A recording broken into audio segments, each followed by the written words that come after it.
Puedes ganar cada una de las batallas y aún así perder la guerra. Frase recordada por el escritor Yuval Harari a raíz de la invasión rusa de Crimea. Harari sostiene que Vladimir Putin ya fue derrotado porque una cosa es conquistar una nación y otra mantenerla dominada. Y porque ese país que Putin dijo una y otra vez que no existía, Ucrania, esos ciudadanos que sostenía añoraban ser parte de Rusia, se han defendido con fiereza y echado por tierra cada una de sus tesis. Es cierto, con cada golpe Putin ha aumentado las ganas de los ucranianos de resistir y mientras más fuerte sea ese sentimiento, más difícil será su avance. En medio de la geopolítica las cifras son aterradoras.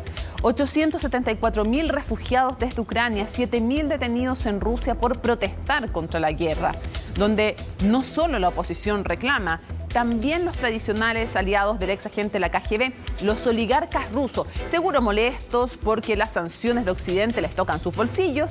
Por primera vez en mucho tiempo alzan la voz para llevarle la contra. ¿Qué tan importante es esta fisura que se insinúa? Bueno, en esta guerra se pierden cientos de vidas. Pierde Ucrania, pierde la economía mundial y aunque algunos se alegren de que la democracia podría adquirir más valoración como sistema y que la Unión Europea se ha unido como nunca antes, no debe dejarse de lado un hecho que podría ser una derrota para todo el mundo. Que la proliferación nuclear sea el camino en el que se reafirmen los que ya poseen estas armas y sobre todo algunos como Corea del Norte o Irán, o en el que más países analicen entrar.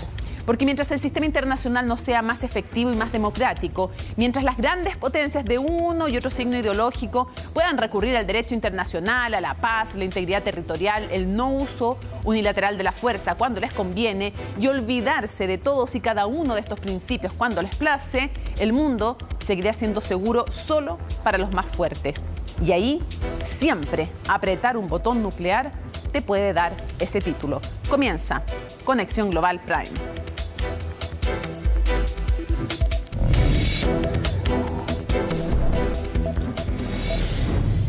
Nos han pedido que expliquemos nuevamente el origen de este conflicto porque no toda la gente ha tenido oportunidad de estudiarlo, de informarse, así que vamos con eso, vamos a comenzar. Bueno, primero les vamos a agregar un antecedente. No vamos a empezar esta vez en 2013, pero vamos a hacer un hito un poquito antes. ¿Y por qué un poquito antes? Porque la Revolución Naranja es otro antecedente que podríamos agregar, ocurre el 2004, cuando desde Rusia se trata de que Víctor Yanukovych gane y no el prooccidente Víctor Pushchenko. Y finalmente sí gana. El 2006, entonces, ¿qué es lo que hace el Kremlin? El Kremlin le corta el gas, por ejemplo, el paso del gas a Ucrania y detiene además de importaciones que dependían mucho. Imagínense, Ucrania dependiendo de Rusia, le corta el paso del gas, detiene las importaciones y por lo tanto complica muchísimo, muchísimo. Entonces, es cierto, en esa ocasión logra Pushchenko llegar a la presidencia, pero adivinen quién ganó en la siguiente. El candidato prorruso Víctor Yanukovych. Así es que ahí tenemos un poquito de antecedentes. ¿Qué ocurre luego? Bueno, atención, porque lo que ocurre es que el 2013, mientras estaba gobernando justamente Yanukovych, lo que ocurre es que él era, como ya lo vieron, prorrusia. Decide no aceptar un acuerdo de cooperación económica con Europa, Occidente, y ahí se levanta el pueblo ucraniano y ustedes lo saben, es bien conocida, hay un documental muy conocido que voy a tratar de acordarme el nombre de nuevo, que es súper famoso, a ver si me ayudan desde arriba, un documental muy muy conocido, ¿cómo se llamaba? Bueno, en fin, ya se los voy a... Invierno de Fuego, Winter of Fire, creo que se llama, que está disponible, por ejemplo, en Netflix. Entonces, volvamos al tema. 2013... El presidente entonces prorruso dice no me uno al acuerdo económico, se levanta el pueblo ucraniano, hay muchas protestas y el 2014 además, en el contexto de todas estas protestas, los servicios de seguridad en esta plaza tan icónica asesinan por lo menos a 100 personas. Es un momento terrible y es un momento en el que se producen también en este sector amarillo que ustedes ven, la península de Crimea, que hoy día es parte de Rusia. ¿Por qué no la tenemos? No la tenemos todavía así porque queremos contarles la historia. Por eso la tenemos amarilla y no la pintamos de azul. Entonces, en ese momento, lo que hace Rusia es que también las protestas que se producen aquí, pero por algunos prorrusos, ocupa militarmente la península de Crimea, ocupa este lugar entonces y después con fuerzas militares realiza un referéndum en el cual hay distintas cifras, pero cerca del 95,5% decían, fíjese qué curioso, sin ningún observador internacional, con fuerzas militares rusas que quieren irse a Rusia. Entonces, firma Rusia la anexión y hoy día este sector, la península de Crimea, muy importante, lo anexa a Rusia. Muy importante, entre otras cosas, ¿por qué? Porque aquí está Sebastopol, un puerto muy relevante, este es el Mar Negro y por lo tanto desde aquí tiene una ubicación estratégica Rusia, no solo para atacar en este caso Ucrania, sino que para sus tropas, por ejemplo, en el Mar Negro y para bastante más. Es el único puerto cálido, de hecho, que tiene Rusia. Entonces nos quedamos en que aquí se anexa Crimea a Rusia y luego se replican las protestas prorrusas en este sector de Lugansk y Donetsk, que juntos conforman el Donbass, que está en el este de Ucrania. Esto es de Ucrania, pero ¿qué es lo que ocurre? Que ahí comienza un levantamiento también, lo apoya Rusia, no es que sea espontáneamente solamente generado. Hay quejas también, hay muchas quejas también en este sector de los rusoparlantes que han sido maltratados y discriminados y muy maltratados por los ucranianos, cosa que ellos niegan. Les estoy poniendo los argumentos de ambos. Y al final, ¿qué es lo que ocurre? Que recientemente, cuando se firma el 2014-2015 es esto, ahí se firman los acuerdos del Donbass. Pero los acuerdos del Donbass, que se llaman los acuerdos de Minsk 1 y 2. Nadie ha cumplido. Ni los rusos, ni en la zona, ni Ucrania. La verdad es que nadie ha cumplido, lo pueden buscar, son 13 puntos, pero nadie ha cumplido del todo estos acuerdos. Entonces, lo último que vimos es que sigue latente ese conflicto y ahora, en el 2022, vemos que Vladimir Putin dice Lugansk y Donetsk las reconozco como repúblicas independientes. Solo Rusia, nadie más a nivel mundial las reconoce así y son parte del territorio de Ucrania. Y ahí entonces después autoriza que entren las tropas y ahí lo sanciona Occidente y comienza entonces la guerra en Ucrania. Ya vamos a hablar de todos los ataques que se han producido, pero grábense algunas ciudades como Mariupol, puerto importante bien al este, Kharkov o Kharkiv, Kiev, Leópolis, Odessa, entre otros. Mucha atención, Zaporilla, en la central nuclear, así que grábense más o menos esos nombres, los vamos a volver a revisar, pero eso es parte del origen del conflicto, obviamente que muy resumido. Veamos las fuerzas militares porque ya vamos a hablar con nuestro especialista sobre este tema. Miren qué diferencia. Bueno, Ucrania, soldados 1.100.000, casi 3 millones en el caso de Rusia. Activos 200.000, 900.000 en el caso de Rusia. Reserva 900.000 y 2 millones. Por ejemplo, aeronave de ataque, 98 en el caso de Ucrania, 1.511 en el caso de Rusia.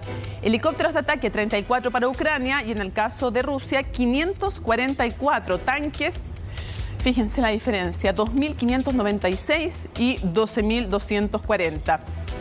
Vehículos blindados, 12.303 en el caso de Ucrania, 30.122 en el caso de Rusia. Artillería remolcada, 2.040 en el caso de Ucrania y 7.571 en el caso de Rusia. Esto, ojo, no contempla o no agrega los recursos que le puedan llegar a uno y a otro, porque a Rusia, por ejemplo, puede apoyar Bielorrusia y ya sabemos que la OTAN ha estado apoyando evidentemente a Ucrania, sobre todo después de cosas como que Alemania, cambiando lo que era su política tradicional, haya decidido estar de acuerdo con enviar armamentos. Pero esto es el papel, porque lo tangible. ¿Por qué les digo eso? Porque un ejército se compone de mucho más que los hombres, que los tanques. Hay mucho que tiene que ver con circunstancias, con intangibles. Y para eso ustedes me dicen hacia dónde me desplazo o si no me desplazo. Vamos a conversar. Me dicen que me desplace, voy y me desplazo. Pues aquí el director me dice que me desplazo. Con el teniente coronel Cristian Laurani, jefe de estudios de la Academia de Guerra del Ejército. Muchísimas gracias por acompañarnos. Hola Mónica, ¿cómo estás? Buenas noches. Un gusto estar con usted y poder conversar de esta tragedia que estamos observando todos los días a través de las pantallas de televisión. Así lo es, como toda guerra, como usted lo dice, una tragedia. Y lo primero que quiero preguntarle es, ya dimos las cifras, pero la fuerza de un ejército no se compone solo de los hombres, de los tanques, de las armas. También tiene que ver mucho con otros intangibles que me gustaría que usted explicara. Sí, la verdad es que nosotros hablábamos del potencial de combate. El potencial de combate está constituido por esos tangibles que tú señalas, no los voy a volver a repetir porque tú lo explicaste súper claro, y están los intangibles. Y los intangibles están relacionados principalmente con el liderazgo de sus comandantes, la preparación de la fuerza, la moral, los valores éticos y un sinnúmero de otros elementos que no pueden ser cuantificables de manera física. ¿Y por qué es importante los intangibles? Y ahí yo voy a hacer un gancho con lo que somos nosotros como Academia de Guerra. La Academia de Guerra es una institución de educación superior que tiene 135 años de historia. Fue formada a la usanza europea en el siglo XIX y es una de las primeras academias de guerra del mundo. De hecho, somos más antiguos que la Academia de Guerra de Estados Unidos. Y a lo largo de toda nuestra historia nosotros hemos estudiado los conflictos y hemos estudiado la guerra y lo que estamos haciendo hoy día es un hecho más de nuestra historia. ¿Y por qué es importante estudiar los conflictos? Porque de ahí nosotros sacamos experiencia y conocimiento para formar a nuestros comandantes. El instrumento más poderoso que tiene el Estado son las armas, y esas armas tienen que estar en las manos de comandantes con conocimiento, con capacidad de razonamiento y con una subordinación total al poder civil y que entiendan el rol y la trascendencia de la responsabilidad que tienen. De ahí la necesidad de estudiar la guerra para estar preparados para ello y así asegurar la paz. Y ahora, volviendo a los intangibles, ¿qué intangibles, que me imagino que eso es lo que le da de alguna manera un refuerzo también a Ucrania, qué intangibles han jugado en favor de Ucrania para que el avance de Rusia no sea tan rápido como probablemente ellos mismos esperaban? Principalmente la moral del pueblo ucraniano. Porque a mí me gustaría aclarar un par de cosas, si tú me lo permites, para poder contextualizar, porque se han dicho muchas cosas que de pronto tienden a perder un poco el foco. El análisis que nosotros hacemos aquí en la Academia de Guerra es meramente militar. Sí. Entonces, cuando nosotros estudiamos la guerra, decimos que la guerra nace de un conflicto, que es una contraposición de intereses que tú explicaste súper bien dónde nace. Luego, cuando ese conflicto no puede ser solucionado por la vía del diálogo y viene la fuerza, estamos hablando que estamos en presencia de una guerra. Y por tanto, nosotros definimos la guerra como una versión extrema del conflicto, como es lo que nosotros estamos presenciando hoy en día en Ucrania. Dicho eso, la guerra es una oposición de voluntades donde a lo menos se enfrentan dos actores. Y hoy día tenemos por un lado a Rusia y por otro lado a Ucrania. Sin embargo, estos actores que se enfrentan se oponen en distintos niveles. Tenemos un nivel político, donde están las autoridades civiles que en el ámbito de las relaciones internacionales se están enfrentando. Esas autoridades civiles están conduciendo los instrumentos del poder nacional que nosotros le llamamos, donde tenemos el instrumento diplomático, que de hecho sigue trabajando hoy día. Sí. Mañana hay conversaciones nuevamente con Ucrania. Está el instrumento económico, donde hoy día las sanciones que está imponiendo Occidente están teniendo resultados en la mirada de Rusia y en esta negociación que ojalá llegue a buen puerto. Está el instrumento informacional, donde Rusia se maneja bastante bien e inclusive tiene a su población un poco restringida por lo que se informa por la prensa de los verdaderos alcances de las operaciones. Y también tiene el instrumento militar. Ese instrumento militar tiene tres niveles también. Tiene un nivel estratégico, que son las Fuerzas Armadas enfrentadas de ambos países. Tiene un nivel operacional, que es lo que ocurre en el mismo teatro de operaciones. Sí, y después tiene un nivel táctico, que son los combates que se desarrollan. ¿Por qué es importante hacer la diferencia aquí? Y por eso me tomo el tiempo para explicarlo. Porque cuando uno dice la diferencia de cómputo de potenciales que hay entre Rusia y Ucrania es abismante. Sí, pero en el nivel estratégico. Claro, porque en el teatro de operaciones esos potenciales están más equiparados. Sí, coronel. ¿Por qué? Es que quiero, porque se nos va a ir volando el tiempo y quiero llevar lo que nos ayuda a explicar con el mapa cuál es la táctica militar que ha empleado Rusia, y se lo digo en el contexto militar porque lo hemos contado aquí, lo hemos explicado, las guerras se dan, como lo hemos conversado, en el ámbito comunicacional, en el ámbito cibernético, en el ámbito militar y en el ámbito diplomático además. Entonces queremos hablar de primero este tema militar. Tenemos un mapa en que se muestra el avance de la invasión justamente hasta ahora de Rusia. Y yo quería que usted nos explicara un poco cuál ha sido la táctica, porque aquí se ha avanzado desde varios frentes y de hecho me parecía súper interesante que un analista decía, para hacerlo súper táctico, decía, si piensas en Ucrania como la esfera de un reloj, los rusos tienen la posibilidad de montar un ataque desde las 10 hasta las 7 de la tarde, porque tienen Bielorrusia, tienen Rusia, tienen Crimea, y por lo tanto pueden montar un ataque desde las 10 de la mañana hasta las 7 de la tarde, haciendo una especie de, hagan en el reloj, en el fondo pongan las 10 en Bielorrusia y las 7 vendrían a ser más o menos Crimea, que es esa península rojita que ustedes ven abajo, ¿no? Entonces han tenido varios frentes desde los cuales desplegarse los rusos. ¿Cuál ha sido la estrategia táctica? Sí, a eso se le denomina campaña. En el teatro de operaciones, y específicamente Ucrania.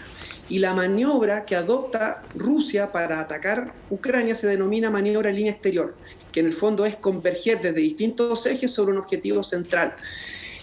Rusia hoy día tiene 4 ejes sobre los que está atacando. Uno por el norte, que va de Bielorrusia a Kiev, otro que viene desde el este, que va hacia Kharkov, y hemos visto que ese eje que va hacia Kharkov ha sobrepasado Kharkov y se dirige hacia el flanco de Ucrania. Otro que viene de Rusia hacia la región del Donbass con la intención de conectar con Crimea, y otro que viene desde el sur de Crimea hacia el norte. Y de esa manera esta maniobra en línea exterior se cierra, y la verdad es que, como se decía el otro día también en una entrevista aquí en CNN, hoy día acorrala a Ucrania. Y Ucrania tiene muy difícil las condiciones para poder defenderse. Y en contraposición, y por eso hablábamos de que la guerra es una posición de voluntades, Ucrania también está oponiendo una maniobra operacional en esta campaña. Y esa maniobra nosotros le denominamos defensiva tenaz. ¿Cuál es el problema que tiene la defensiva tenaz? Que está bien desarrollada hasta hoy día por la voluntad del pueblo ucraniano y por esos intangibles que tú señalabas al comienzo. Pero ¿dónde está el problema? Que la defensiva tenaz cede la iniciativa a quien me está atacando. Claro. Quien me está atacando tiene toda la libertad de acción de atacarme donde quiera, cuando quiera y por donde quiera. A diferencia que el que está en la defensiva está esperando por dónde lo van a atacar y lo pueden sorprender. Coronel. El ideal sería que en el contexto de esta defensiva, Ucrania en alguna parte tratara de obtener la libertad de acción a través de un ataque particular en alguna zona, algún envolvimiento, o inclusive encauzar en la defensiva hacia un lugar donde dé la decisión, que eso es algo que nosotros no estamos observando. Y termino mi intervención diciendo, ¿cuál es el problema de la defensiva tenaz? Es que finalmente la fuerza se agota.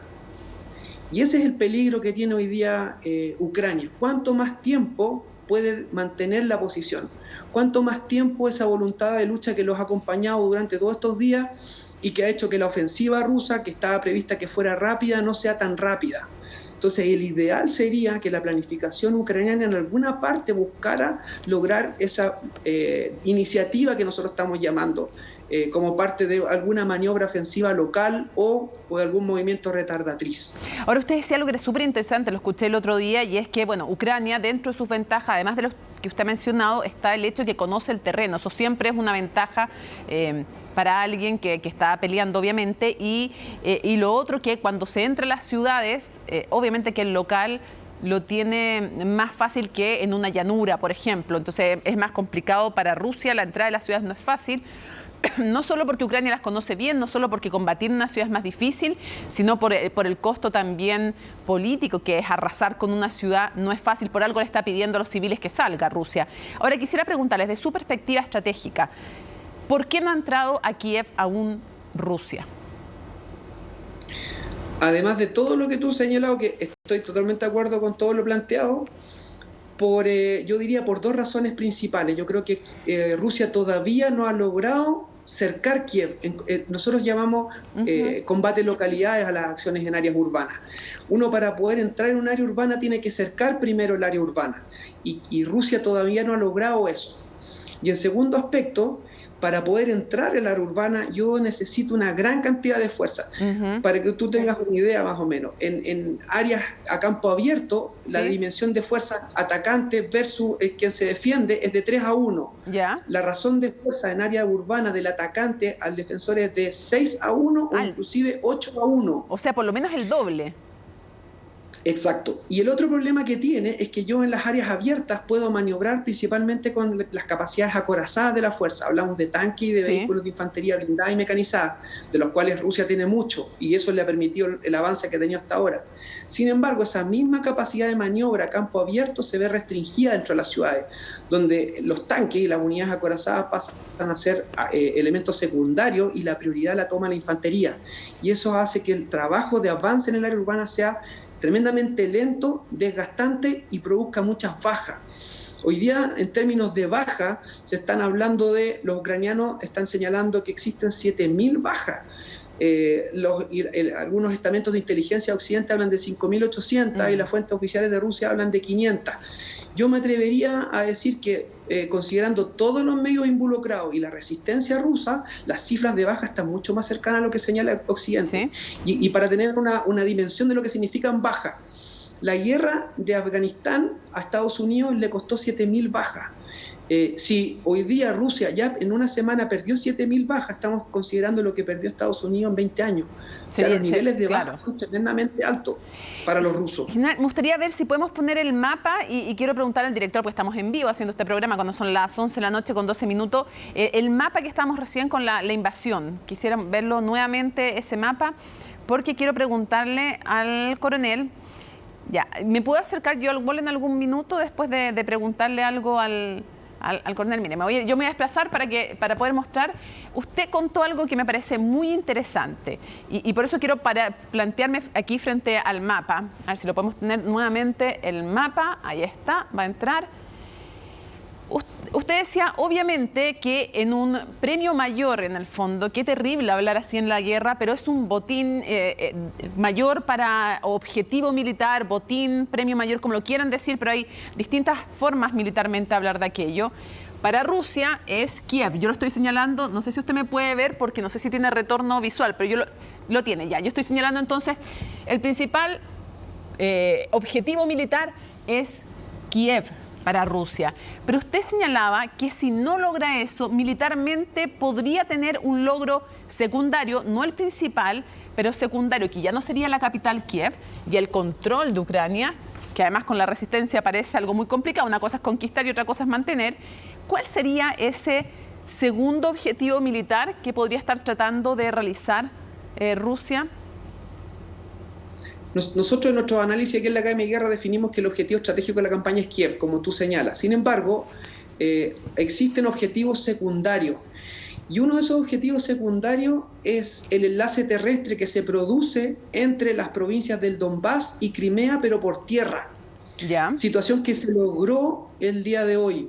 Es decir, hoy día las fuerzas que venían desde el Donbass y las fuerzas que iban subiendo desde Crimea lograron el enlace terrestre. Mire, y de esa lo manera muestro aquí para que Rusia lo logró muestro, el control del Mar de Azov. Ya, lo muestro en el fondo aquí. Desde aquí y por acá, desde aquí y por acá, conectarse. Conectar en el fondo, conectar este sector, Crimea y el Donbass. ¿Y por qué eso es importante? Porque de esa manera permite un acceso terrestre a los puertos de la península de Crimea que tienen salida hacia los mares calientes, que es principalmente Sebastopol, que tú señalaste también al inicio de tu intervención. Pero ya tiene Sebastopol, pero podría tener, por ejemplo, Mariupol y tendría un acceso incluso más directo a Odessa también. Claro, pero la diferencia es la conexión por tierra. Claro. Porque hoy día Rusia, para poder llegar a Crimea, tiene que atravesar el estrecho de Kerch a través de un puente que hay ahí. Claro. La posibilidad de acceder por tierra desde el norte a Crimea aumentaría obviamente las capacidades de transporte de todo lo que se produce en el sur de Rusia hacia el Mar Negro.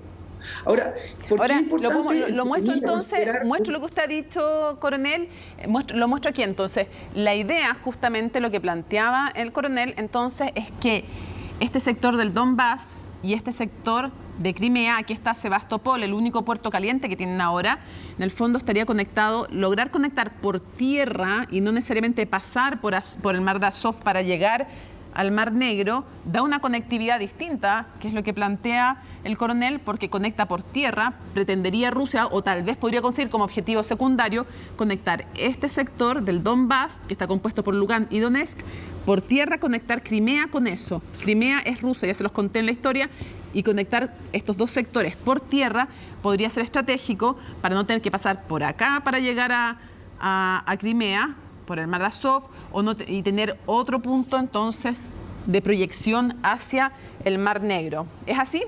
Usted lo vio, a ver si lo mostré bien. Ya, perfecto. Me desplazo nuevamente para usted. Entonces esto le haría, podría ser un segundo objetivo, digamos, si no logran el primero. Sí, pero ¿por qué es importante tener un segundo objetivo? Porque Rusia tenía un plan. Ya. Y ese plan no se dio. Rusia quería desarrollar una campaña rápida, llegar rápido a Kiev, poder lograr un cambio de gobierno y negociar un acuerdo finalmente que fuera beneficioso para Rusia. Y eso hoy día no se le está dando. Como cambiaron la situación, las condiciones del ambiente, Rusia hizo una pausa operacional. En los últimos 3 días, la ofensiva sobre Kiev se detuvo, y de hecho vimos esta famosa columna de 60 kilómetros de largo, llegaron reservas, llegaron abastecimientos logísticos. Lo más probable es que en estos 3 días se haya actualizado la planificación de campaña de Rusia y ahora nuevamente esté iniciándose la ofensiva. ¿Cuál es el problema? Que lo que hizo cambiar el plan de Rusia fue justamente la resistencia ucraniana, que Rusia no lo tenía previsto.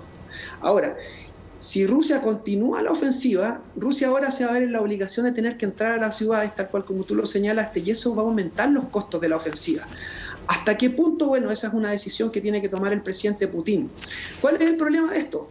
Que el gran desgaste que se produzca al interior de las ciudades va a hacer que la ofensiva vaya disminuyendo en el ímpetu, e inclusive en algún minuto Putin se vea en la decisión de tener que negociar una paz, porque ya la guerra está teniendo demasiados altos costos. Entiendo. Sin embargo, él tiene que tener algún premio que ofrecerle a su sociedad para justificar las pérdidas en vidas humanas, la situación económica que se le viene por delante, y todo lo que hemos visto en el ámbito de la política internacional.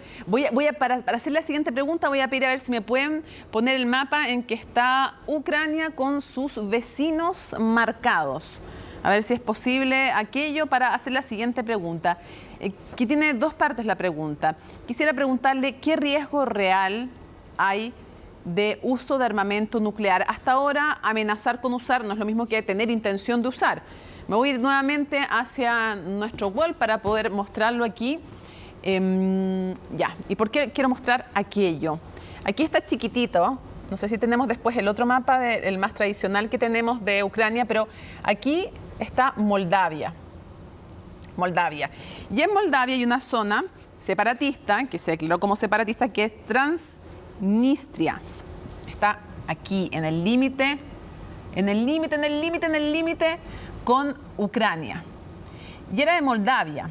Y se declara separatista, se separa, hay fuerzas rusas ahí, y ahí hay un lugar específicamente donde está, y quiero preguntarle por eso, coronel, donde está todavía, de alguna manera, el arsenal de la Guerra Fría, en que no se sabe bien de qué se compone, eran los restos. Mira, aquí vamos a mostrar nuevamente a Moldavia, ahí está más claro, Moldavia, en el límite donde yo les decía, en el límite entre Ucrania y Moldavia está Transnistria, y ahí está justamente uno de los, en ese sector, en esa región separatista de Moldavia, que antes de que Moldavia se separe de la Unión Soviética, en el fondo ese sector se declara separatista y envían tropas rusas y está asegurado por los rusos, y la reclamación ahí de lado y lado sigue pendiente. Pero ahí está un arsenal que no se sabe de qué importancia tiene, pero que vuelve de nuevo a crear el fantasma de que algo podría ocurrir también allí. Entonces, la primera pregunta, antes de ir a lo nuclear, es: ¿Moldavia puede ser también, y ese sector específico,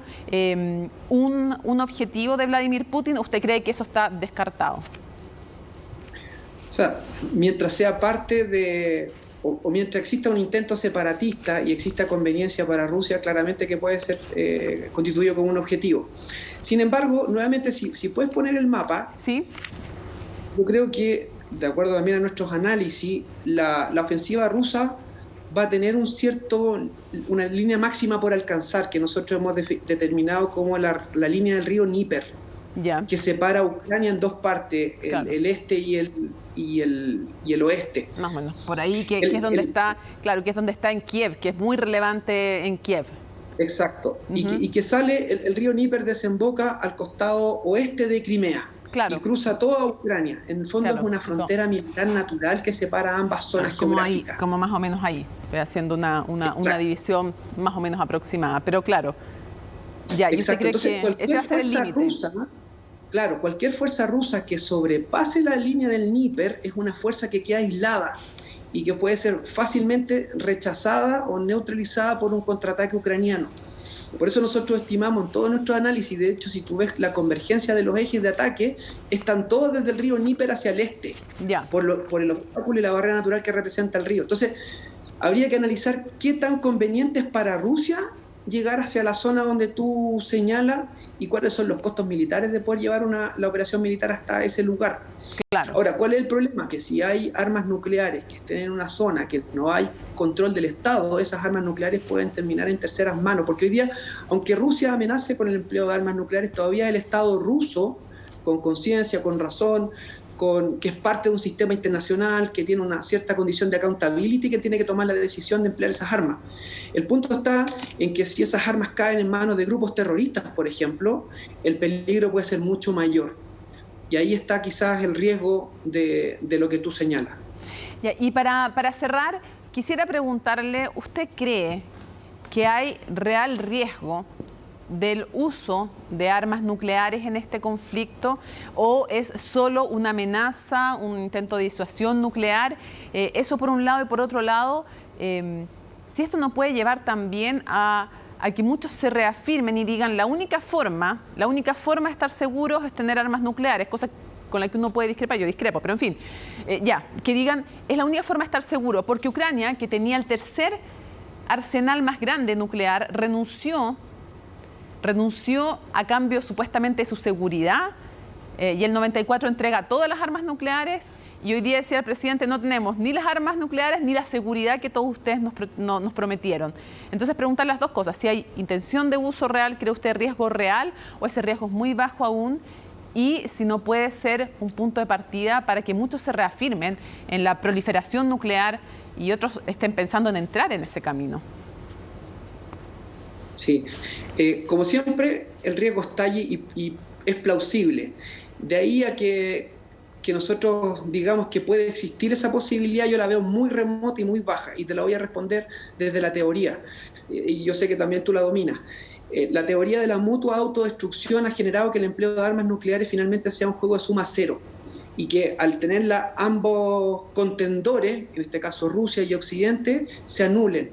Es decir, emplear armas nucleares hoy día es un suicidio, porque del minuto que se activa un ataque nuclear, la respuesta es inmediata. Es decir, inclusive las bombas se cruzan en el aire, y eso involucra que inmediatamente los dos beligerantes que las empleen van a sufrir castigo.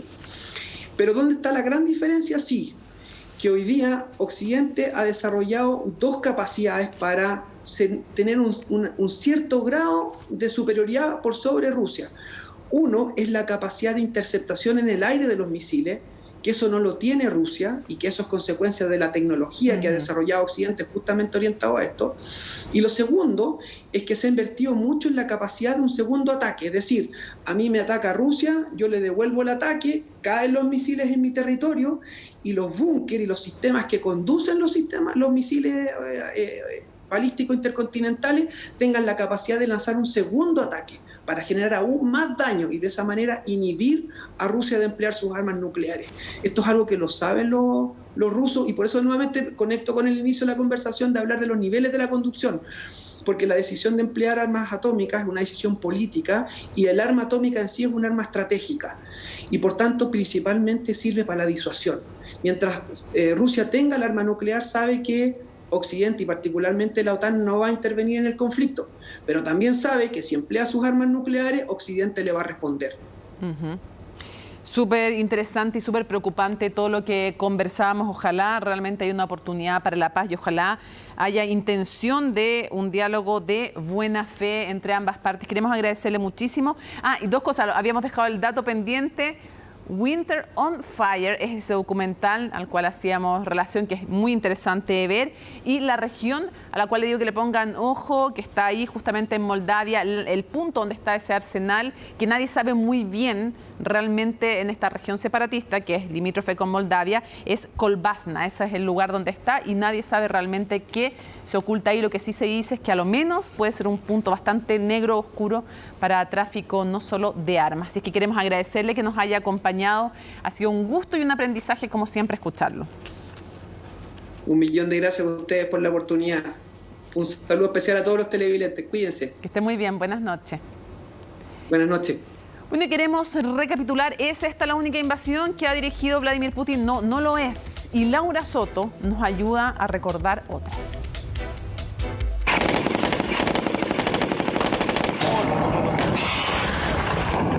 Son parte parte de los operativos militares que el presidente Vladimir Putin ha encabezado durante sus más de 2 décadas en el poder en Rusia.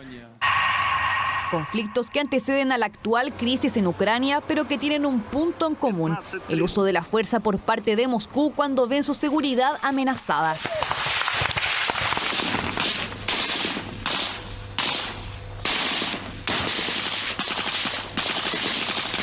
Fue una de las primeras acciones militares impulsadas por Putin, pero como primer ministro. Poco antes de que fuese elegido presidente, el Kremlin lanzó en septiembre de 1999 una operación antiterrorista en Chechenia, región del Cáucaso ruso que había declarado su independencia de facto tras la caída de la URSS. El objetivo de Moscú era retomar el control de la zona tras una serie de atentados y la invasión de los rebeldes chechenos a la región vecina de Dagestán. Quiero enfatizar que nuestras operaciones en Chechenia no están dirigidas contra los musulmanes, están dirigidas únicamente contra el terrorismo y el extremismo internacional. A comienzos del 2000, Rusia ocupó la capital chechena, Grozny, pero durante los siguientes años las hostilidades continuaron. En 2002, decenas de terroristas chechenos tomaron a 700 rehenes en un teatro de Moscú para exigir el retiro de las tropas rusas. El Kremlin intervino lanzando un gas tóxico dentro de la sala, provocando así la muerte de 130 inocentes. Se publicó justo previo a la toma de rehenes en el teatro una editorial donde el gobierno ruso declaraba de que si es que cualquier ciudadano ruso se enfrentaba a una circunstancia de esa naturaleza, tenía que saber que habían bienes superiores por encima de su propia vida individual, y esos bienes superiores obviamente la seguridad de Rusia. Esa es la razón por la cual él da la orden de gasificar el teatro. En 2004, un comando de separatistas chechenos tomó como rehenes a más de 1000 personas en una escuela en la República Rusa de Osetia del Norte.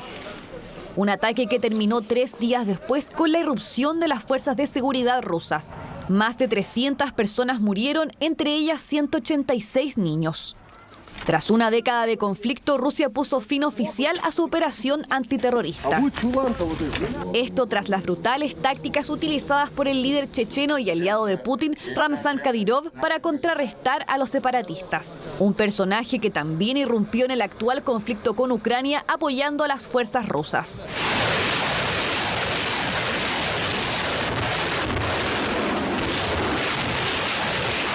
En 2008, el gobierno de Georgia abrió una cruzada militar contra las fuerzas separatistas de Osetia del Sur, una región del país que se autoproclama independiente y que había perpetrado bombardeos contra varias ciudades. Esta acción desencadenó la llamada Operación de Imposición de la Paz por parte de Moscú. Rusia ha lanzado una invasión militar a gran escala en Georgia. Las fuerzas rusas se concentran y atacan a nuestra nación soberana.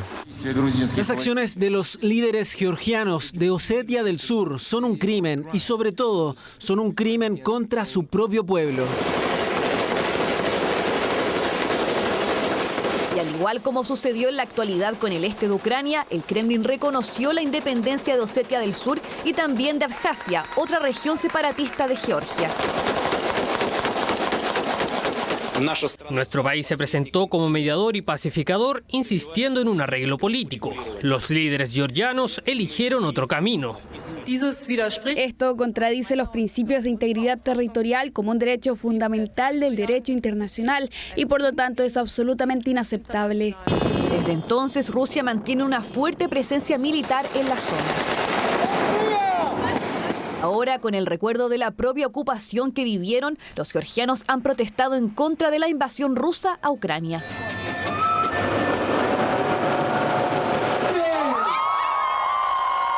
A inicios de 2014, la península de Crimea se convirtió en el foco de uno de los peores conflictos entre Rusia y Occidente. En ese entonces, Ucrania estaba dividido entre quienes querían acercarse a la Unión Europea y aquellos que no querían alejarse de Rusia, por lo que Moscú decidió intervenir. Mientras se desarrollaba la llamada revolución del Maidán, el Kremlin ya había comenzado a ingresar silenciosamente sus tropas en Crimea. Es en ese contexto que la península apoyó su anexión a la Rusia de Putin, en un referéndum que no fue reconocido internacionalmente. En 2014 entrará en las crónicas de todo nuestro país como el año en que todas las personas que viven aquí decidieron firmemente estar junto a Rusia. Con la ocupación de Crimea vino también el levantamiento de separatistas prorrusos en el Donbass. Es en esa zona del este de Ucrania donde se abrieron 8 años de guerra intermitente que finalmente encendieron la chispa de la crisis que se vive al día de hoy. Hay mucho que analizar y para eso vamos a tomar contacto con Andreas Feldman. Andreas, muchísimas gracias por acompañarnos nuevamente en Conexión Global desde Estados Unidos. Hola, buenas noches. Quisiera preguntarte, ¿por qué vamos avanzando cada día o retrocediendo? ¿Desde qué punto de vista lo hablemos? Por ejemplo, desde el punto de vista de los derechos humanos, del sufrimiento, retrocedemos, avanzamos en el sentido de la guerra, que avanzan los días y avanza este conflicto. Pero quisiera preguntarte, recién veíamos las otras invasiones que a lo largo de la historia ha realizado Vladimir Putin. ¿Qué paralelos y qué diferencias ves con algunos de estos hechos pasados y el actual? Los paralelos son el uso de la fuerza, el uso desproporcionado de la fuerza. Fíjate que yo estaba revisando las imágenes de Grozny, de la capital chechena, sí, que en el año 94 es territorio ruso, pero digamos el Kremlin aplastó básicamente de manera brutal a los separatistas chechenos, y la capital Grozny la redujeron a escombros, o gran parte de la capital. Otras invasiones o otras ocupaciones, como el caso de Abjasia, a cual se hacían referencia, incluso Crimea, fueron hechas con mucha fuerza, pero con mayor grado de... déjame decirlo de esta forma, no se necesitó tal volumen, digamos, de fuerza por parte del ejército ruso, y pasó un poco la teoría que ellos probablemente pensaban iría a pasar en Ucrania, que es que en el fondo iban a claudicar las fuerzas de defensa muy rápidamente.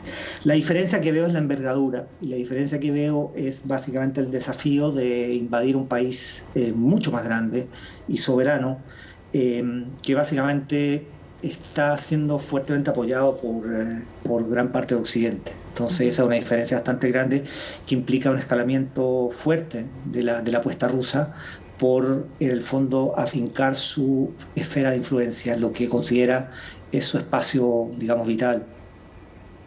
Vamos a ir mirando Rusia, vamos a ir mirando contigo también Estados Unidos y Europa, pero específicamente ayer habló el presidente Joe Biden en el Estado de la Unión, y en este discurso, que lo más parecido nuestro vendría a ser como era antes el 21 de mayo, ahora el 1 de junio, ya cambió la fecha, pero en que da cuenta de justamente el Estado de la Nación, ¿no? Y obviamente fue muy fuerte. Y no hay que ser ingenuos tampoco, era una oportunidad también para él, que está con baja popularidad, que vienen las elecciones de medio término, tenía que mostrarse muy firme, muy duro con Putin, ¿no?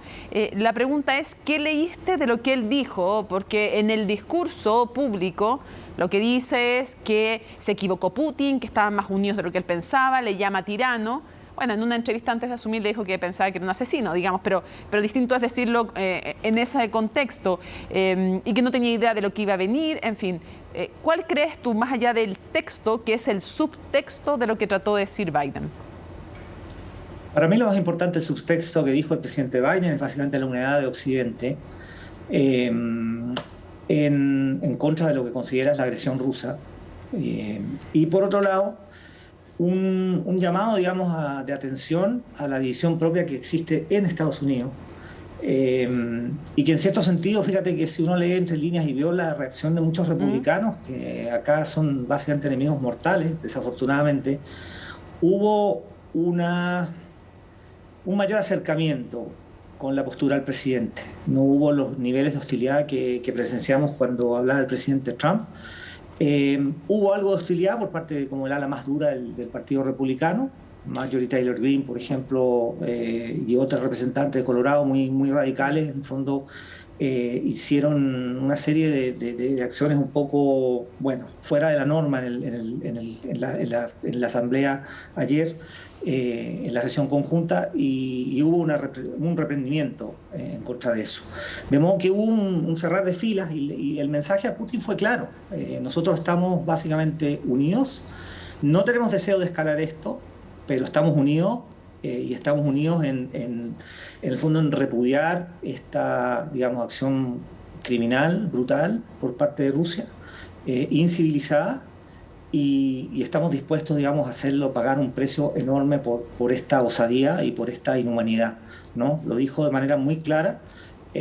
Hubo muchos símbolos, digamos, mucha simbología hacia Ucrania. La embajadora de Ucrania en Estados Unidos la enfocaban en todo momento. Al comienzo estaba al borde de las lágrimas. O sea, también hay también aquí hay una apuesta comunicacional importante la que se hace en estos momentos, Andreas, y quiero llevarte quiero llevarte al otro lado de nuevo, porque yo te dije que íbamos a ir pimponeando entre Rusia y Estados Unidos. Una de las cosas que menciona en su discurso es las sanciones, pero se cuida además de no mencionar solamente a Putin, no solamente dice esto, no es contra el pueblo ruso, además menciona también a los oligarcas rusos. Y quiero llevarte al tema de los oligarcas porque dice, bueno, vamos a tomar sus yates y todo eso y lo que tienen acá, y habla en el fondo que han sido conseguidos con medios ilegítimos. En fin, uno podría con justicia preguntarse por qué no lo han hecho antes si sabe que son producto también de negocios que no están bien habidos, ¿no? Pero antes no le interesaban, no le convenían, no miraba, digamos, hacíamos vista gorda. Pero la pregunta es, hoy día han hablado, por primera vez en mucho tiempo, no se escuchaba a los oligarcas rusos manifestarse siquiera con un poco de crítica contra Putin. Uno, porque están en la misma línea, digamos, hacen negocios juntos, y dos, porque el que habla, ya sabemos cómo les ha ido a algunos que han hablado. Y hoy día sí hablan, y la pregunta es si ahí puede haber una fisura, si esas sanciones económicas que puede estar dispuesto Putin a resistir, pueden abrir alguna fisura dentro de los oligarcas. Si esta guerra, además, con las sanciones y la dificultad de hacer negocios, puede de alguna manera ir creando espacios en que se le complique el tema a Putin por el lado de los oligarcas, pero también de la población rusa, que sientan los efectos de estas sanciones. ¿Puede haber ahí una fisura en el apoyo a Putin? Absolutamente. A ver, en el tema de los oligarcas, básicamente, el Kremlin no los escucha. La verdad que le da lo mismo, ¿no? O sea, evidentemente que los oligarcas tienen influencia, pero por lo que sabemos de los servicios de inteligencia, Putin no está teniendo ningún grado de contacto y su círculo como duro, los arquitectos de la guerra no toman mayormente en cuenta, digamos, la postura de los oligarcas, que claro, evidentemente se ven súper afectados por esto. La diferencia entre la Unión Soviética y la Rusia moderna es que en el fondo los habitantes de Rusia, sobre todo los que viven en la zona europea de Rusia, antes de los Urales, tienen la expectativa de tener un estilo de vida europeo, con todo el confort que eso tiene, y por eso tú ves a todos estos magnates y a sus familias desfilando por las calles de París y de Londres, estudiando en universidades inglesas, estadounidenses o francesas, ¿no? Con un nivel de muy pulido, muy occidentales en su manera. Y por lo tanto la guerra para ellos es un desastre. Piensa, por ejemplo, en el caso del dueño del club Chelsea, Abramovich, ¿no? Sí. De Roman Abramovich, que hoy día declaró que tiene que vender el club porque se lo van a quitar, ¿no?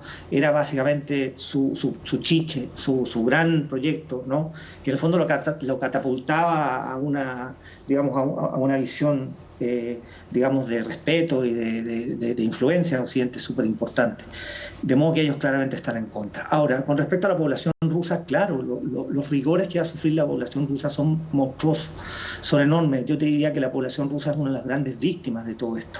Las grandes víctimas, evidentemente, son los ucranianos, que están pagando con su vida lo que está pasando, pero por lo menos, fíjate, en el caso de los ucranianos, ellos están luchando por la libertad y por su futuro, y por eso no van a claudicar. Claramente, y esto va a ser una guerra mucho más dura de lo que el Kremlin jamás previó, pero el caso de la población rusa está básicamente secuestrado a los caprichos de su líder y de las personas que lo secundan, y que se han transformado a Rusia en un sistema tremendamente autoritario. Fíjate que yo hoy día, preparando la nota, estaba leyendo sobre la Guardia Nacional de Víctor Saratov, que es el ex, digamos, guardaespaldas de Putin. Sí. Bueno, es una fuerza de 400.000 hombres, que es realmente una fuerza pretoriana, que está básicamente dispuesta para, en el fondo, defender el régimen. Algo así como, bueno, el ejército privado, digamos, del Kremlin. piensa tú qué posibilidad hay de derrocar un régimen así. Es muy difícil, es muy difícil. De modo que yo creo que lamentablemente estamos en una situación, y espero yo equivocarme, en la cual la población rusa sencillamente se va a ver afectada por esto, va a ver su nivel de vida tremendamente, digamos, deteriorado, sin tener mayores esperanzas, y el precio lo van a pagar ellos, porque básicamente las personas que están en el poder no lo van a pagar, porque van a seguir básicamente aislados como están, ¿no? De modo que... O sea, ¿tú no crees que provoque de alguna manera un descontento tan grande que refuerce a la oposición, una oposición que hay que decirlo, en temas de política internacional no ha tenido una postura tan fuerte tradicionalmente, más bien ha sido una disidencia a los temas internos, de corrupción, de falta de libertad, pero en el tema internacional la verdad es que no es que hayan tenido como planteamientos tan fuertes, es primera vez que vemos como protestas convocadas que han sido más fuertes hoy día que ayer, digamos. Entonces yo te pregunto si, pensaba yo, no tanto por Ucrania, sino que porque le afecte también la calidad de vida a esos ciudadanos, pudiera provocarse de alguna manera una resistencia más fuerte contra Putin, que hay que decirlo, tiene una popularidad brutal, ha restaurado de alguna manera este orgullo ruso, también ha hablado de aquello, y también en ese sentido ha logrado popularidad también por ese lado, o sea, por el orgullo nacional y esta añoranza de la antigua Rusia.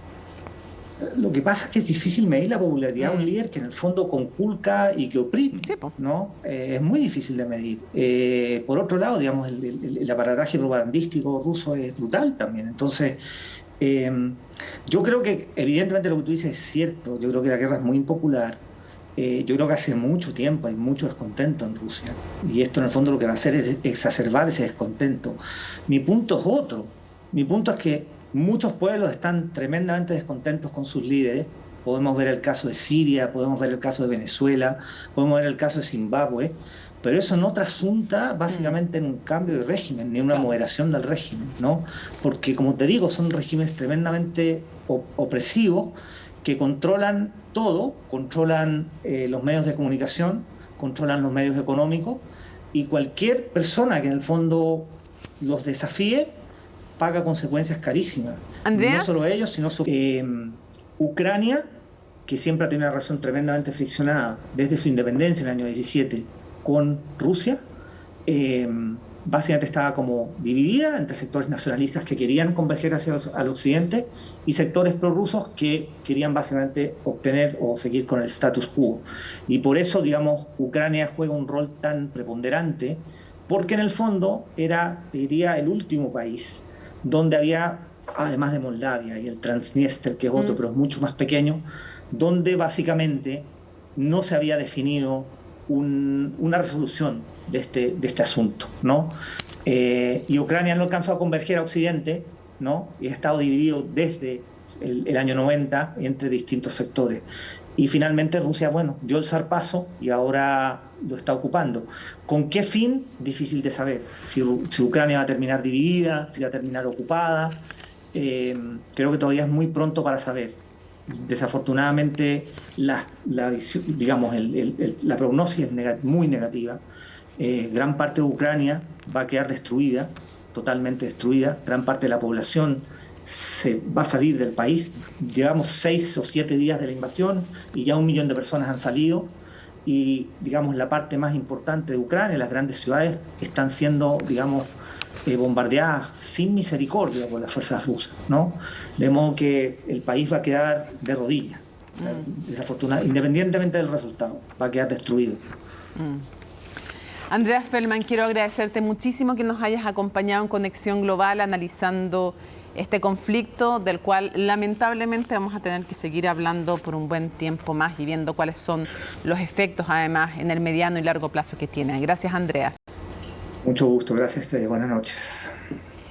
Nos vamos a la pausa. Al regreso vamos a seguir conversando sobre este tema y vamos a tratar de analizar, de entender con nuestros panelistas cuál es el futuro de este conflicto y qué huella va a dejar en el sistema internacional. Continúen en Conexión Global.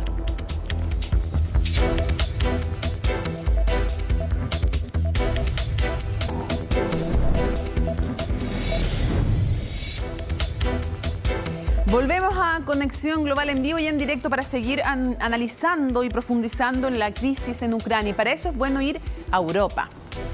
Veamos ahí entonces nuestro mapa de Europa. En amarillo tienen evidentemente a Ucrania. Rusia, ustedes saben que es el límite más largo que tiene Ucrania, más de 1.500 kilómetros con Rusia. Y luego es bien importante revisar qué países son parte de los que rodean a Ucrania, cuáles son parte de la Unión Europea y cuáles son parte de la OTAN. Hay algunos además, y es importante porque esta fue un área muy importante, la Europa del Este, fue un área muy importante de influencia de la Unión Soviética y por tanto de Rusia. Y por ejemplo tenemos a Estonia, Letonia y Lituania, que fueron repúblicas soviéticas y que hoy día son parte de la OTAN. Entonces hay un cambio ahí de área de influencia y una influencia que se pierde para Rusia, evidentemente, no solo con el desplome de la Unión Soviética, sino cuando los países se acercan a la OTAN, esta alianza defensiva muy importante que conforman países europeos y también de Norteamérica y por lo tanto es crecimiento del área de influencia. Escuchar OTAN, evidentemente para Rusia es sentir que avanza hacia el este el área, y no sentir solamente, sino que el hecho de que avanza hacia su frontera y no quiere por eso que Ucrania sea parte de la OTAN, pero que avanza hacia su frontera la influencia de Occidente, ¿no? Y por tanto también de Estados Unidos, no solo de Europa, sino que también de Estados Unidos. Y aquí un punto muy importante que lo conversábamos antes, cuando hablamos de haber sido parte o no, claro, hubo formalmente un grupo de repúblicas que formaron la Unión Soviética, pero hay otras que decimos fueron parte o no, bueno, fueron satélites, por ejemplo, algunas. Cuando hablamos de Polonia, un satélite no fue formalmente la Unión Europea, pero fue invadida, fue parte del área de influencia de la Unión Soviética de igual manera. Entonces, claro, y hablamos de Bielorrusia, en cambio ahí sí fue formalmente, aquí tenemos Bielorrusia, aquí tenemos Polonia. Entonces, aquí área de influencia o satélite, por darle alguna clasificación, y aquí parte de la Unión Soviética, al igual que Estonia, Letonia y Lituania, por dar un ejemplo. Pero ¿qué pasa hoy día? ¿Cuánto ha avanzado Occidente? Y ese es el sentido entonces de analizar quienes rodean, los países que rodean a Ucrania y ver si pertenecen o no a la OTAN y a la Unión Europea. Bueno, evidentemente en el caso de Bielorrusia no. Muy aliado de Rusia, Lukashenko, o sea, hiperaliado, no, de ninguno de los dos organismos. En cambio, en el caso de Polonia, sí parte de la OTAN y sí parte, aquí lo tenemos, de la Unión Europea. Después avancemos un poquito más. En el caso de Eslovaquia, sí es parte de la OTAN, sí es parte de la Unión Europea. OTAN, alianza entonces militar, se atacan a uno, defienden todos militarmente. Polonia y tenemos entonces Eslovaquia. Luego avancemos hacia Hungría y en el caso de Hungría sí es parte de la Unión Europea y de la OTAN. Entonces vamos viendo que Occidente se acerca con sus áreas de influencia tanto económica como militar. Y en el caso de Rumania sí es parte de la OTAN, sí es parte de la Unión Europea.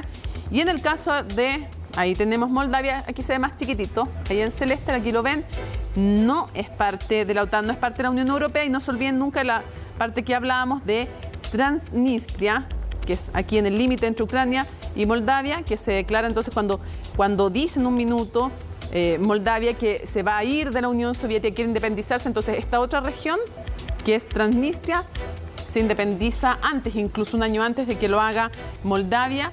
Y ahí hay fuerzas, hay tropas también entonces rusas. Y está esa ciudad que yo les decía que es el último arsenal de la antigua Europa del Este y que nadie sabe muy bien qué armas lo componen. Vamos a ir ahora con un panel de lujo que tenemos para conversar de estos temas. Yo se los había anunciado y tenemos un tremendo panel aquí en el estudio. Nos acompaña Nicole Llene. Muchísimas gracias por estar con nosotros, Nicole. Muchas gracias. Gracias, Mónica, por la invitación. Ella es académica, voy a tener que resumir porque si en verdad irá todo tu currículum, estamos hasta pasada la medianoche, académica del Instituto de Ciencia Política de la Pontificia Universidad Católica de Chile. Pasada la medianoche, ya es la medianoche, así que estaríamos hasta mucho más si contara todo eso. Y le vamos a dar la bienvenida también a Fernando Wilson, doctor en Historia, profesor de la Facultad de Artes Liberales de la Universidad Adolfo Ibáñez. Muchísimas gracias por acompañarnos, Fernando. Hola, buenas noches. Muchas gracias por la invitación. A ver, primero quisiera comenzar con Fernando y preguntarte, esta es la pregunta del millón, pero con lo que has visto del desarrollo de este conflicto, ¿hasta dónde crees que llega Vladimir Putin en lo militar y también en lo político? A ver, en términos militares, es difícil que triunfe, en términos que ya ciertamente la dificultad... A ver, el tipo de guerra que está librando es completamente distinta a la que él esperaba conseguir. La característica de los conflictos que ha desatado Vladimir Putin desde que era ministro de Seguridad Interior, digamos, la Segunda Guerra de Chechenia, etcétera, han sido característicamente muy rápidos y también bastante violentos. Se caracterizan en general por sorpresa estratégica, golpear sin aviso previo, y desarrollar operaciones muy rápidas para consolidar una nueva situación política. En esta ocasión, el desprecio a la capacidad militar ucraniana derivada de la fácil toma de Crimea el 2014 y las limitaciones, la debilidad de el liderazgo de Zelensky en la percepción de Vladimir Putin, culminó en un error grave que lo ha llevado a una guerra de desgaste en la cual se está dando toque regular entre fuerzas mecanizadas en un patrón que tiene que ver más con lo que se hubiera temido que hubiera sido la Guerra Fría de haberse calentado, digamos, que realmente de una operación clásica en el estilo esperado. El daño que esto está produciendo es tremendo porque Putin hoy día está atrapado a mitad de camino. Por un lado, no puede retroceder, porque ya ha sufrido miles de bajas y probablemente la opinión pública rusa no se lo perdonaría. No estoy pensando tanto en la opinión pública en sí misma, sino que los liderazgos, las herramientas, las estructuras de la nomenclatura política. Pero por el otro lado, tampoco está teniendo el triunfo militar que necesita. No puede sentarse a una mesa a negociar sin tener algo que mostrar a cambio de la agresión que ha estado desatando. Las imágenes de violencia extrema que se vieron hoy día, el misil Iskander aparentemente que impactó el edificio de la Intendencia y municipio de Kharkov, el ayuntamiento de Kharkov, lo muestran de alguna manera teniendo que incrementar el uso de la fuerza para tratar desesperadamente de conseguir algo que poner sobre la mesa en las negociaciones que ya comenzaron a desarrollarse con Ucrania. Negociaciones cuyo mero hecho ya marcan el fracaso de lo que él planteaba como objetivo, Fernando, del sistema político. Vamos a ir pimponeando con Nicole. Nicole, preguntarte, ¿cuáles crees tú que eran, y lo digo eran porque pueden haber cambiado, los objetivos militares de Rusia y cuáles crees que son? Si es que crees que se han modificado o si crees que se mantienen, digamos, ¿cuáles eran? Creo que es bastante claro por las movidas que el objetivo principal ha sido y sigue siendo captar el gobierno en Kiev. Kiev es el nombre ruso, Kiev en ucraniano. Ah, perfecto. Sería más propio decir Kiev, pues si quisiéramos decirlo en ucraniano. Sí, como una señal de apoyo político. Hemos visto, o sea, ayer ya quedaba más bien claro, pero hoy en evidencia que la estrategia militar, como se ha pensado, no se logró. El avance, lo comentaron antes también con el director de la Academia de Guerra, no han sido como seguramente se quería. Entonces ahora están avanzando en otras partes y yo creo que, o sea, el gran problema de Putin en este momento es él necesita logros rápidos, el tiempo le va muy en contra. ¿Por qué le va tan en contra, Nicole? Porque está quedando muy solo. Yo creo que él no había esperado esta respuesta que existe. Hubo mucha gente los primeros días que dijeron: la ONU no hace nada, la OTAN no hace nada, ¿dónde están las tropas? ¿Quién le pone freno? Pero yo creo que la respuesta sí ha sido muy fuerte. Ha sido una clara decisión de no empezar una tercera guerra mundial. Es que claro, que si intervenían las tropas, era una tercera guerra mundial. Si intervenía, me refiero a la OTAN. Como OTAN, era una tercera guerra mundial. O algún país, yo creo que sí. Pero sí, o sea, hay en Europa cambios radicales. Antes también tú lo mencionaste, Alemania de un día a otro se despidió de su política exterior y de su seguridad de 70 años. Suiza dejó de ser neutral, Suecia también, en Finlandia hay hoy una mayoría que quiere que el país sea miembro de la OTAN. Las sanciones económicas ya vemos impacto fuerte, pero va a aumentar este impacto en los próximos días, semanas, meses y años. Hay cada día más personas, ex políticos rusos, diplomáticos, gente del deporte, artistas, de la vida cultural, rusos que se oponen a esta guerra.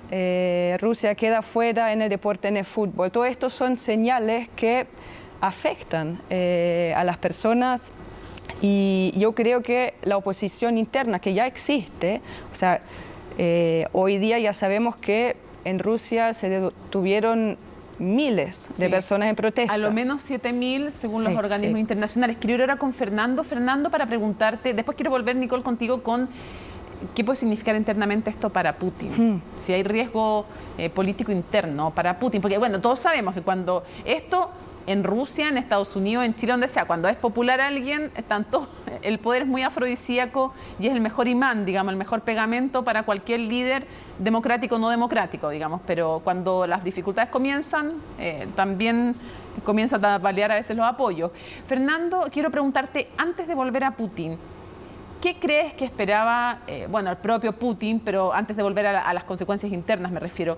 ¿Qué crees que esperaba de China? ¿Algo distinto de lo que China ha hecho hasta ahora? ¿Y cuál puede ser el rol de China en este contexto? A ver, claro, en una etapa inicial, sobre todo después de su viaje reciente, probablemente esperaba una neutralidad más benévola.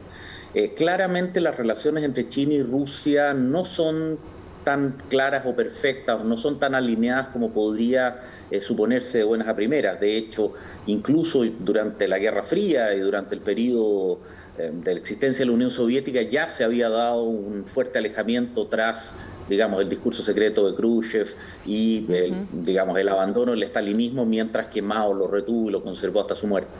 En esa situación, esto está perjudicando a China en términos prácticos, digamos, en términos que complica severamente el funcionamiento del OBOR, el One Belt, One Route, el proyecto de interconexión con Europa a través de las redes continentales de conexión ferrocarrilera. Pero por el otro lado le entregan a China un muy necesario recreo o espacio de libertad después de la crisis que se ha suscitado con la combinación del hostigamiento que inició Donald Trump y luego ha continuado Joseph Biden, y las acusaciones relativas al COVID-19. Es decir, la combinación de factores que convirtieron a China en un rival y antagonista norteamericano, en un esquema binario en el Pacífico, hoy día se ven distraídas por esta crisis en Europa Oriental que les da un espacio de autonomía.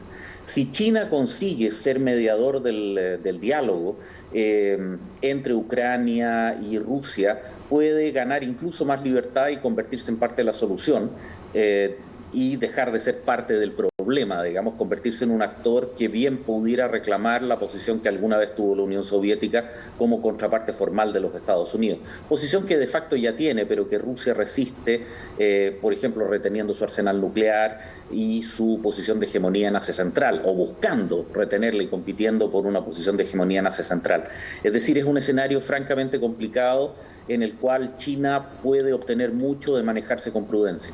Fue muy llamativo el discurso que se dio al segundo día de la guerra, cuando la Cancillería china plantea no retornar a escenarios de la Guerra Fría. Es decir, una China aislada y una Unión Soviética con aspiraciones de hegemonía.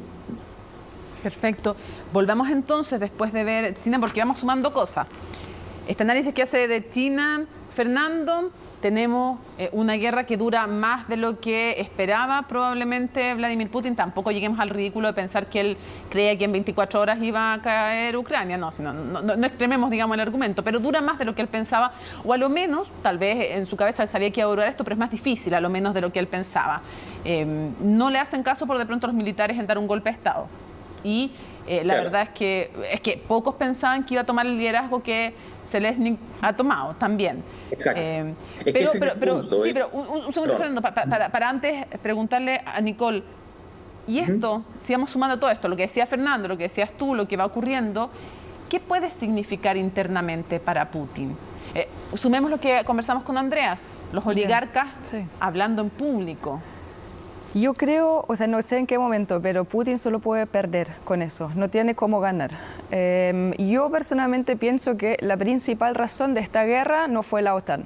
Si Ucrania hubiera hecho una declaración hace 10 años que nunca va a entrar en la OTAN, Crimea hubiera ocurrido en el 2014 y esta invasión hubiera ocurrido igual. Yo creo que Putin lo que no quiere es un proceso de democratización muy cerca a su frontera. Si uno rastrea sus acciones en el pasado, la OTAN, la extensión más importante que hizo fue en el 2004. La única reacción entonces en Rusia fue una declaración de parlamento. No hubo mucho más, pero las acciones más fuertes siempre ocurrieron cuando hubo, o sea, Ucrania en 2014 fue justo después Crimea, después de un proceso con protestas masivas que terminó con la salida de un presidente muy autoritario y cercano a Rusia. En este juego, o sea, Putin, que en mi forma de ver se quiere mantener en el poder, se hizo una trampa desde la cual ya no tiene salida. Antes, no sé, en qué tiempo. Pero sumando, yo estoy muy de acuerdo con lo que dijo Andreas Feldman antes, la probabilidad de fisuras entre los oligarcas es muy grande. O sea, se les están quitando ya privilegios, la propiedad, no pueden viajar, no van a estar contentos. Sumado a esto, o sea, las propuestas populares, Putin sí es popular y tiene apoyo como un líder fuerte después de los años 90, que fue mucha revuelta, pero también hay una generación que no ve la televisión, controlada por el Estado, usa Internet, tiene otras fuentes, que no le hacen caso y que no le quieren. Y hubo muchas protestas en los últimos años. Lo que pasa es que es un Estado muy represivo y cada vez más represivo. Yo he leído y he escuchado también de gente que dijo, cuando ocurrió esta invasión en Rusia, mucha gente ni siquiera lo tomó como una gran noticia, porque Putin lleva años hablando de una guerra contra Estados Unidos, que está en guerra con Ucrania. Es como el niño que siempre grita, viene el lobo, y cuando realmente viene el lobo, nadie más le hace caso. Voy con Fernando. Sí. Fernando, ¿tú crees que está en riesgo el liderazgo de Vladimir Putin o no? En el fondo, porque sigue en esta línea o da un golpe más fuerte para reafirmarse, puede hacerlo o no, Occidente tal vez, para tampoco escalar el conflicto, le da una salida de alguna manera que sea aceptable para ambas partes. ¿Qué crees tú que pasa?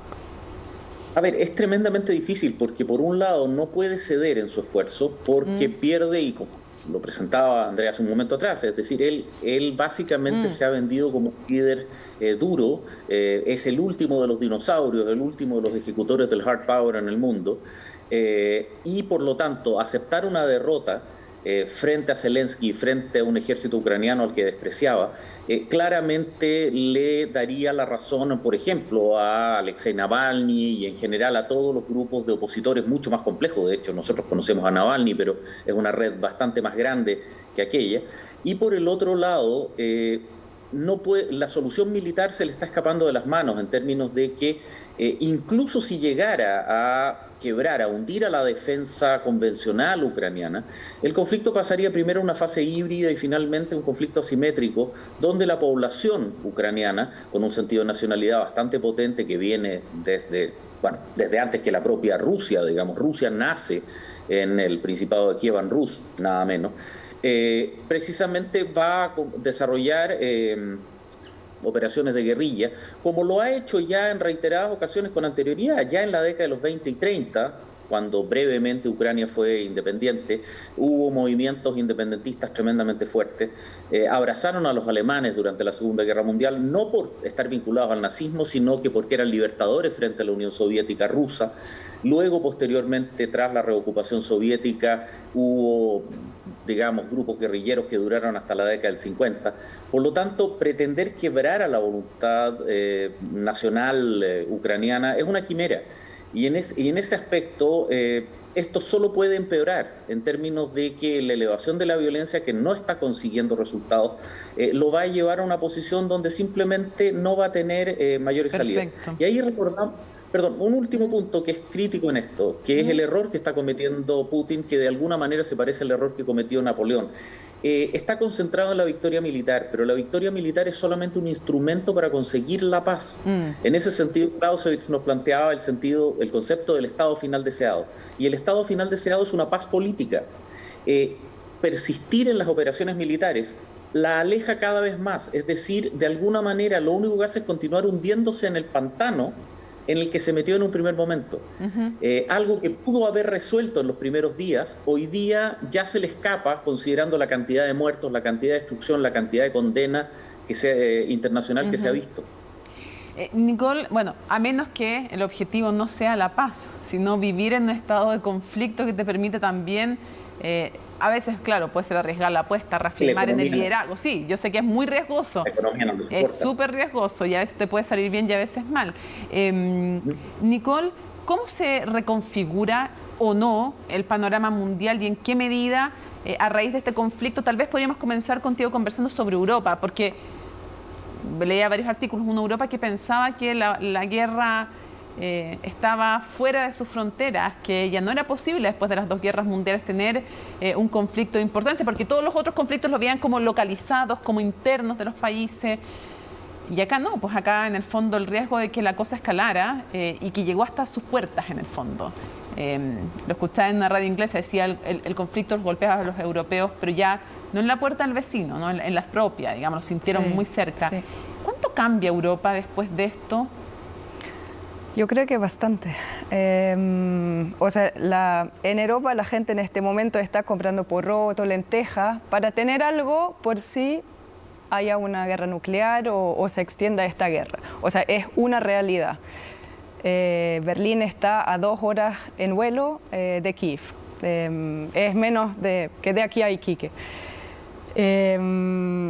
Y ya, o sea, lo ha anunciado, la Unión Europea de un día a otro se ha convertido en un actor geopolítico, como durante mucho tiempo muchos han llamado que debiese ser. A los europeos les ha costado mucho asumir un rol como de hard power.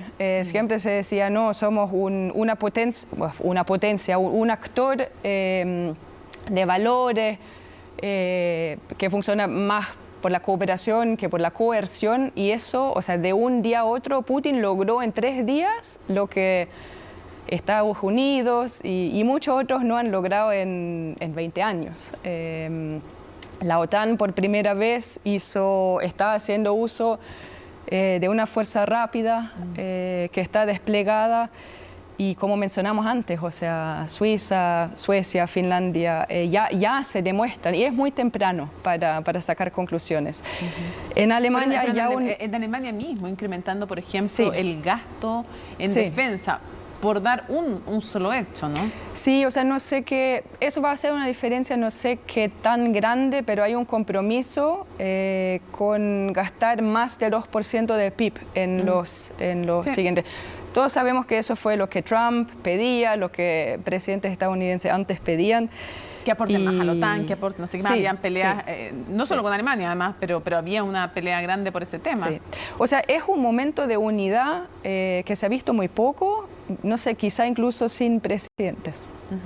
Ahora, Fernando, ¿cómo crees tú que se reconfigura más allá de Europa el panorama, el sistema internacional? Hay tantos ámbitos en los cuales podríamos analizarlo. Los grandes organismos internacionales, por ejemplo.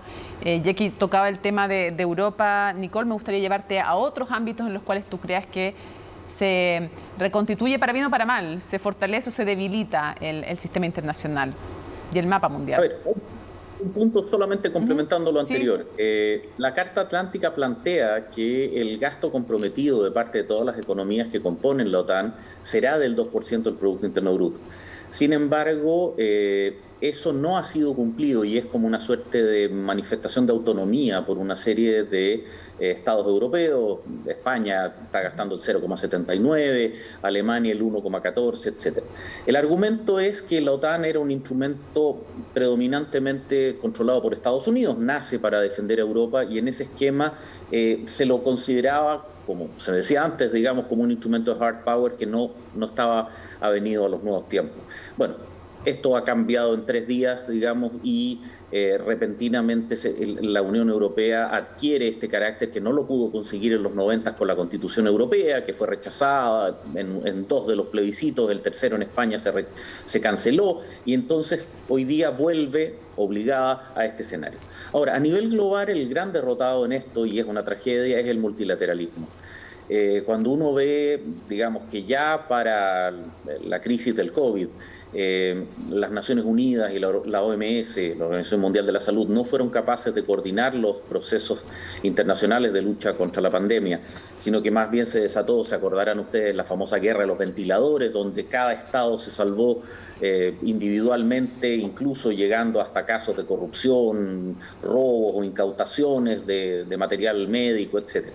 Hoy día vemos otro golpe más cuando un estado, digamos, poderoso, un estado desarrollado, digamos, como es el caso de Rusia, vuelve a utilizar la guerra de agresión como un instrumento válido de su política exterior. Y en eso concuerdo plenamente con lo que se planteaba con anterioridad. Esto habría ocurrido exactamente igual más allá de la membresía de la OTAN o no, por cuanto Rusia considera, por motivos históricos, culturales, etcétera, que Ucrania, al igual que Rusia blanca, Belarus, Bielorrusia, es parte de sus hinterland, el territorio que le corresponde, digamos, desde la construcción de su estado básico, desde sus orígenes, digamos, desde el Principado de Kievan Rus, que luego deriva, digamos, en Moscovia, etcétera. Sí. Por lo tanto, el uso de la violencia, si es que a Putin le resulta esta maniobra, queda legitimado como un instrumento viable en el nuevo escenario internacional. Y eso es intolerable, y eso es inaceptable.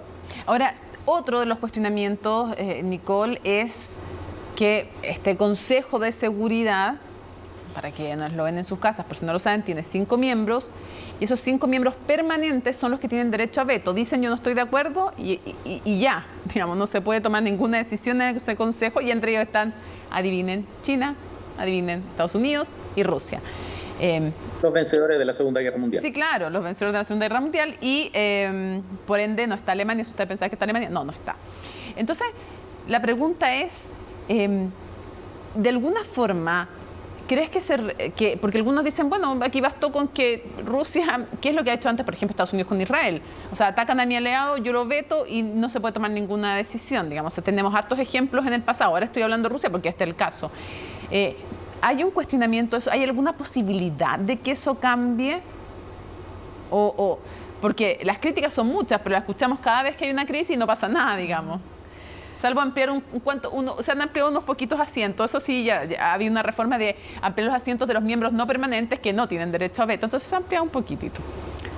Yo veo poco probable. O sea, hubo momentos hace años atrás que Brasil tenía una política exterior muy activa para hacer lobby, para tener un asiento permanente y para repensar también este sistema de vetos. Y cuando vimos las BRIC, ¿no? Además, cuando estaba en su momento. Y claro. O sea, eso requeriría el acuerdo de una gran mayoría de los países en el mundo y sin duda de los más importantes. Y lo que existe en este momento entre, digamos, los 3 más grandes es pura tensión.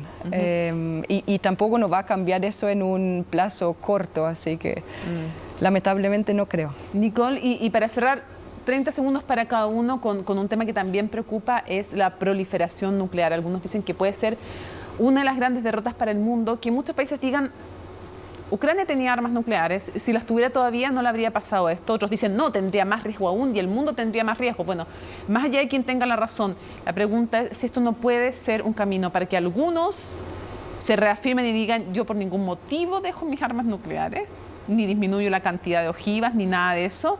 Y otros, como Japón, que por norma constitucional se supone que tiene que tener solo un ejército defensivo, digan, ¿saben qué? En verdad el camino nuclear es un camino que yo tengo que pensar.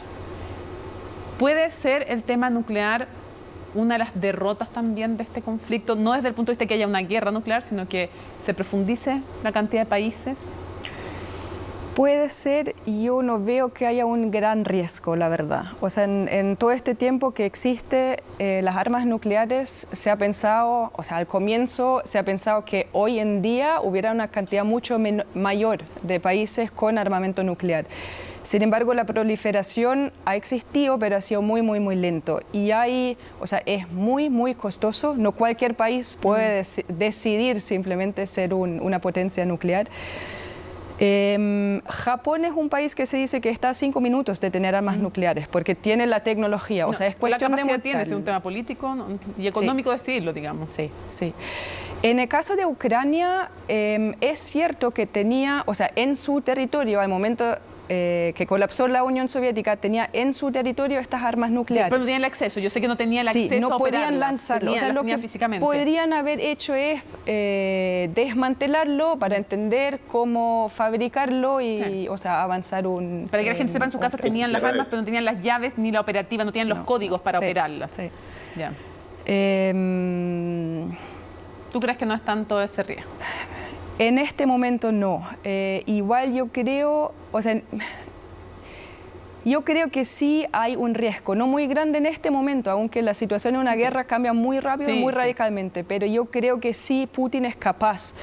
Si se ve y se está viendo cada vez con menos posibilidades, yo dije antes que está perdiendo tiempo, yo creo que es un logro muy rápido, porque también, o sea, todos hemos visto los videos de tropas rusas frente a civiles ucranianos que le dicen váyanse, ¿qué hacen acá? Y no disparan. Y eso no sabemos cuántas veces eso ha ocurrido, pero hay varios indicios como este que la tropa no está 100% detrás de esta guerra. Entonces también en este flanco militar tiene problemas. Las oficiales es bien corrupto ahí, tampoco no está muy asegurado la lealtad. 30 segundos para Fernando, porque se nos acabó el tiempo. ¿Puedo terminar este punto súper rápido? En Adelante, este escenario yo creo que sí es posible que Putin use en algún momento un arma nuclear de forma táctica. Ojalá que no, pero si pasa... acotado? Sí, sí. O sea, para lograr un objetivo táctico en un terreno como un objetivo específico. Pero como algo como más quirúrgico, ¿dices tú? Que la usa. Arma puntual. Sí, sí. De baja potencia. De baja intensidad, sí, porque hay de distintas intensidades. Hay distintas intensidades. No se imaginan que toda arma nuclear es una bomba mega destructiva. Son siempre terribles, peligrosas, destructivas, pero hay de distinta envergadura, por decirlo de alguna forma. 30 segundos para terminar. Podríamos quedarnos conversando mucho rato más, pero se nos fue el tiempo. Fernando. No, por favor. No, solamente agregar al tema de la proliferación nuclear, hemos tenido países que han intentado desarrollar procesos y que han sido impedidos por distintas circunstancias. Recordemos la destrucción del reactor Osiris en Irak el año 81, el proceso sirio, el programa egipcio vinculado con Argentina durante los 70 y 80. En ese sentido, hoy día, en paralelo, y sin que obviamente tenga un mayor atractivo en términos de prensa, recordemos que se están llevando a cabo las eternas conversaciones en Viena con Irán por la restricción de su programa nuclear, que, digamos, en términos estrictos no ha cedido, no ha cesado, y en eso Trump sí tuvo la razón al reponer las sanciones sobre dicho país. En ese sentido, es difícil pensar que el régimen iraní realmente sea sincero en el desmantelamiento de su programa nuclear. También se dio el caso del programa sudafricano, que fue desmantelado, el proyecto Armiston. Es decir, se han dado casos, bueno, y el rol del Instituto Khan en Pakistán, que es fundamental para el desarrollo de la bomba iraní. Y Corea del Norte, que también está conectado con eso. Es decir, hay una suerte, coincidiendo en que no es un proceso fácil y mucho menos barato, pero existe una suerte de red en segundo plano entre países paria, países del tercer mundo con agendas especiales, etcétera, que tienen un tráfico en ese sentido. Y como anécdota, porque no es crítico, pero Ucrania tiene una de las mayores reservas de óxido de uranio del mundo, lo cual no es menor. Fernando, Nicole, muchísimas gracias por habernos acompañado en Conexión Global y por habernos enseñado, además, como siempre, un gusto escucharlos a ambos. Gracias. Por favor, muchas gracias por la invitación. Gracias y saludos a Fernando. Chao, Nicole. Por favor. Muchísimas gracias. Buen día. Termina Conexión Global, pero por supuesto que seguimos muy, muy atentos a lo que ocurre en Ucrania. No dejamos de poner atención porque nos importa el mundo porque nos importa lo que está en juego, porque nos afecta a todos y a todas. Nos vemos, chao. Bien Última Mirada, no se olviden, Bien Última Mirada, no me olvidé, con Fernando Paulsen, por supuesto. Última Mirada, ahora ya.